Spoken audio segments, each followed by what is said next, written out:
மத்தியில் இருக்கிறதுல நான் இது மாதிரி பாஸ் பண்ணி பண்ணியிருக்கேன். ஆட்டோமேட்டிக் சேவ் ஆகும் இல்லையா? திருப்பி ரெக்கார்ட் ஆகுது இல்லையா? ரெக்கார்ட் ஆகுது இல்லை? அது ஆகுது.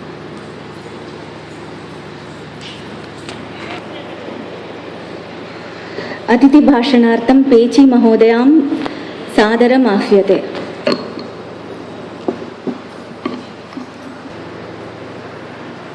सर्वेषं शुभं सायंकालः. இது ஒரு வார்த்தை தான் எனக்கு தமிழ், இது சமஸ்கிருதத்தில் தெரியும். இதெல்லாம் தமிழில் தான் பேச போகிறேன்.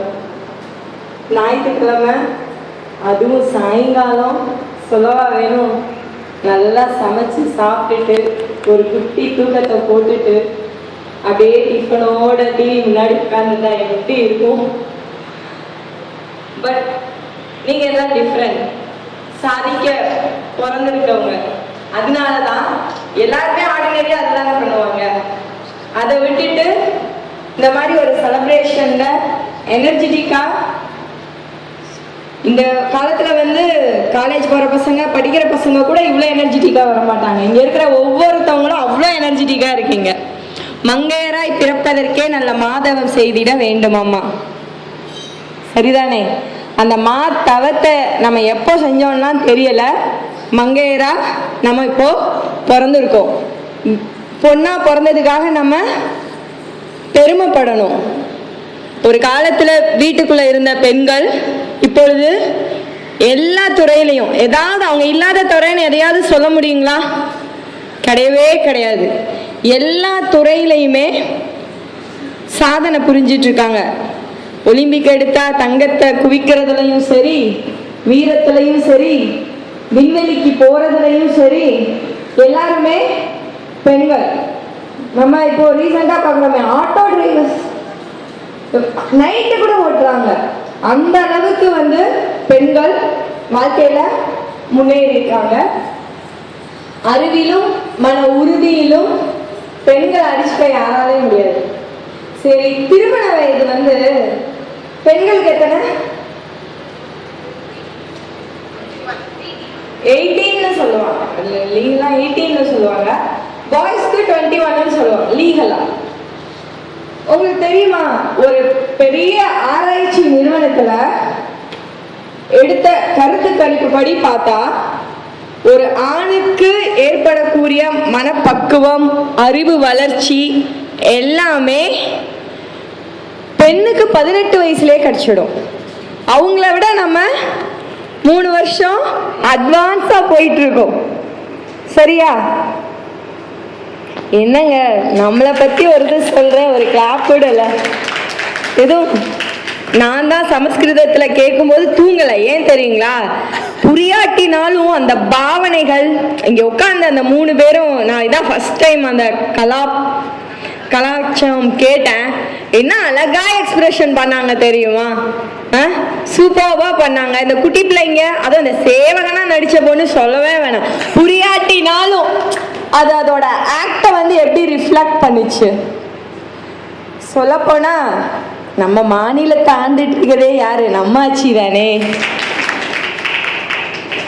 ஒரு காலத்துல சொல்லுவாங்க, ஒவ்வொரு ஆணின் வெற்றிக்கு பின்னாடியும் பெண் இருக்காங்கன்னா. ஆனா அப்படி பின்னாடி ஒளிஞ்சிட்டு இருந்த பெண் இப்ப முன்னாடி வந்து தானே அடுத்தவங்களுக்கே உதவியா இருக்கும்போது நம்ம வந்து சொல்லவா வேணும்? எல்லாத்துலயும் ஃபர்ஸ்ட். ஸ்கூல் எடுத்துக்கோங்க, எஜுகேஷன்ல யார் ஃபர்ஸ்ட்? கேர்ள்ஸ் தான்.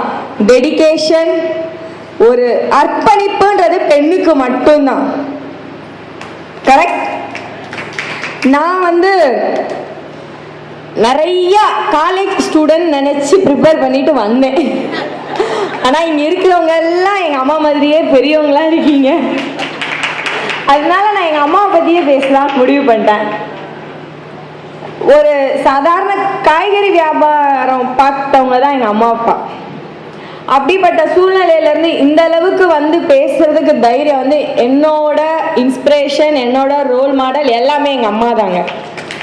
எங்க அம்மா வந்து குழந்தைக்கு கதை சொல்ற மாதிரி அவங்க பிறந்ததுல இருந்து அவங்க பட்ட ஒவ்வொரு கஷ்டத்தையும் சொல்லுவாங்க. அப்ப அதை வந்து கிண்டலா நினைச்சு கேட்பேன். ஆமாம்மா நான் பிறந்த கதை சொல்லுங்க, ஆமாம்மா நீங்க கஷ்டப்பட்ட கதை சொல்லுங்க. அப்ப she used to say that நான் பிறந்த கதையை சொல்லவா, வளர்ந்த கதையை சொல்லவா, அவங்க அப்பா கிட்ட வந்து வாக்கப்பட்ட கதையை சொல்லவா, ஏதோ ஒரு கதையை சொல்லுங்க. ஆனா அது எல்லாமே உண்மை. எல்லா பொண்ணுங்க வாழ்க்கையிலும் எல்லாமே ஒரே மாதிரி தான். எங்க அம்மாவுக்கு வந்து சின்ன வயசு, எங்க அம்மா 3 வயசா இருக்கும்போதே அவங்க அம்மா இறந்துட்டாங்க. சித்தி கொடுமையா அவங்க எல்லாருக்குமே தெரியும்.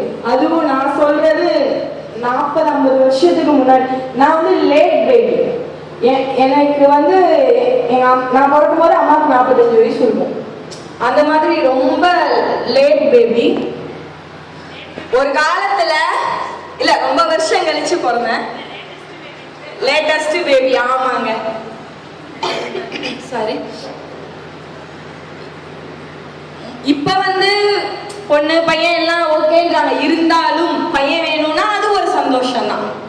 ஆனா என்ன, நான் ரொம்ப பாசிட்டிவா இருப்பேன். எது எடுத்தாலும் எந்ததையுமே நெகட்டிவா பார்க்கவே மாட்டேன். அதுக்கு ரொம்ப ரொம்ப முக்கியமான காரணம் என்னன்னா, எங்க அம்மா சொல்லுவாங்க, நான் தவம் இருந்து பெற்றேன், பொண்ணு வேணும் வேணும்னு சொல்லி இது பண்ணேன். ஏன்னா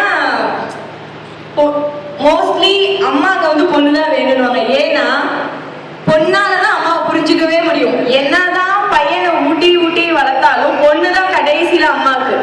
சரிங்களா?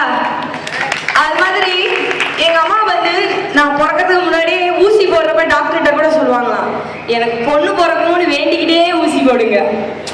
That much she loved me. அதை வந்து சொல்லுவாங்க. இப்போ இருக்கிற இந்த காலகட்டத்துல நம்மளாம் பிள்ளைங்க கிட்ட ஷேர் பண்ணிக்கிறதுக்கே டைம் இல்லை.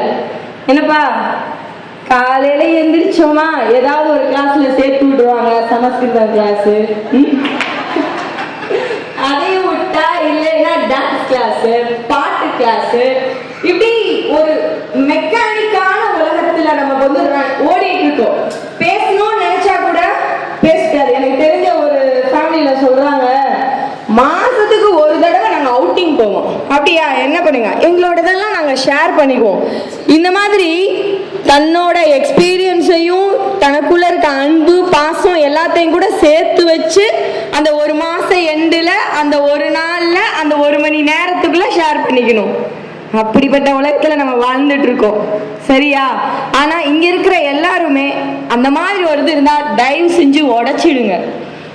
உங்களோட எக்ஸ்பீரியன்ஸை ஷேர் பண்ணுங்க. எங்க அம்மா அவங்க சித்திக்கிட்ட பட்ட கொடுமையில இருந்து, அவங்க எங்க அப்பா கல்யாணம் முடிச்சு வந்த கஷ்டத்துல இருந்து ஒவ்வொன்றையும் சொல்லியிருக்காங்க. ஒரு கிராமத்துல பிறந்து வளர்ந்தவங்க, எந்த ஒரு படிப்பறிவும் இல்லாம அப்பா வந்து விட்டுட்டு வந்துட்டாங்க. மதுரையில அவங்க எங்க இருக்காங்கன்னு கூட தெரியாது. தேடி வந்து கண்டுபிடிச்சு காய்கறி வியாபாரம் பண்ணி அட்ரஸே தெரியாதான். சுத்தி சுத்தி எப்படி வந்தாலும் அந்த பஸ் ஸ்டாண்ட்ல இருந்து வீட்டுக்கு வழி தெரியுமா. ஸோ எல்லார்கிட்டையும் பஸ் ஸ்டாண்டுக்கு வழியங்கன்னு கேட்டுக்கிட்டே போய் அந்த பஸ் ஸ்டாண்ட்ல இருந்து வீட்டுக்கு வந்துருவாங்களாம். இந்த மாதிரிலாம் அவங்க சின்ன பிள்ளைல எனக்கு சொல்லியிருக்காங்க, நிறைய சொல்லியிருக்காங்க. அதெல்லாம் எனக்கு எப்படி உதவுச்சுன்னா, எடுத்தாலும் எடுத்தேங்க இந்த சிஏ படிப்பு.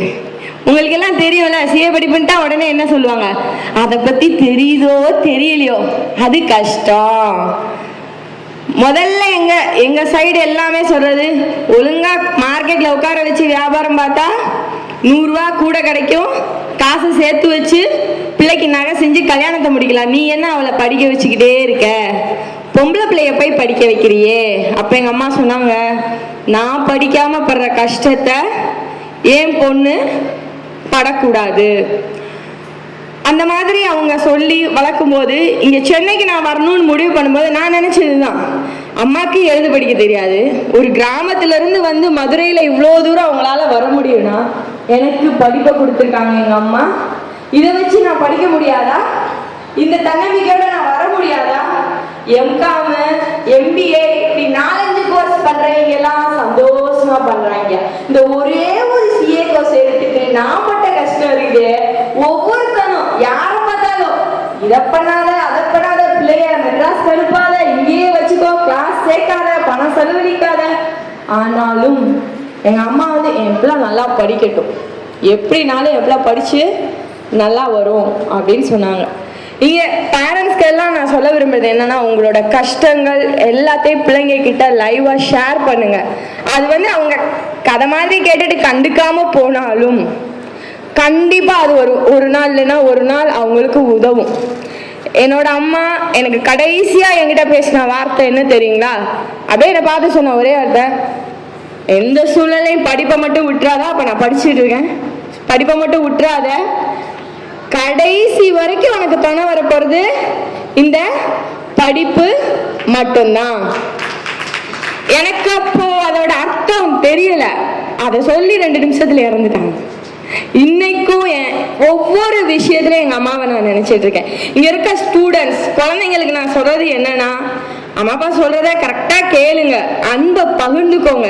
ஏன்னா நம்ம நிலையில்லாத உலகத்துல வாழ்ந்துட்டு இருக்கோம். இந்த நிமிஷம் இந்த ஃபங்க்ஷனை முடிச்சு வெளியே போவேன்னு 100% உறுதியா சொல்ல முடியுமா? முடியவே முடியாது. இல்லை நான் நாளைக்கு அன்பை ஷேர் பண்ணிக்கிறேன், நாளை கழிச்சு அன்பை ஷேர் பண்ணிக்கிறேன், அதெல்லாம் வேணவே வேணாம். ஒரு சின்ன கதை மட்டும் சொல்லிக்கலாமா?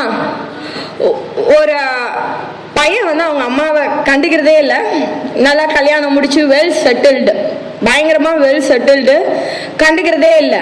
அப்போ அவங்க அம்மா வந்து கேட்டிருக்காங்க, மகனே எனக்கு உன் கூட ஒரு மணி நேரம் ஸ்பெண்ட் பண்ணணும், கொஞ்சம் எனக்காக டைம் ஒதுக்கு அப்படின்னு. எவ்வளவோ கஷ்டத்துக்கு மத்தியில அவரும் ஐயோ பாவம் நம்மளை பெற்றவங்களேன்னு சொல்லி டைம் ஒதுக்கி வந்துட்டாரு. அப்போ நல்ல சூப்பர்வா அவருக்கு சின்ன பிள்ளைல நீ இப்படி பண்ணடா அப்படி பண்ணடா சொல்லும்போது அதை கேட்டு அவருக்கு ரொம்ப சந்தோஷம். அவங்க அம்மா கூட 1 மணி நேரத்துக்கு பதிலாக 2 மணி நேரம் ஸ்பெண்ட் பண்ணிட்டாரு. ரொம்ப சந்தோஷப்பட்டுட்டு அவரே சொல்லியிருக்காரு, அம்மா எனக்கு ரொம்ப சந்தோஷமா இருக்கு, மாசத்துக்கு ஒரு வாட்டி இது மாதிரி நான் உங்களை மீட் பண்றேன், அடுத்த மாசம் அப்ப இப்பயே சொல்லுப்பா எந்த டேட்ல நம்ம மீட் பண்ணுவோம் அப்படின்னு சொன்னோன்னா டேட் எல்லாம் ஃபிக்ஸ் பண்ணிட்டு போயிட்டாங்க. திரும்ப அன்பார்ச்சுனேட்லி அவங்க இறந்துட்டாங்க.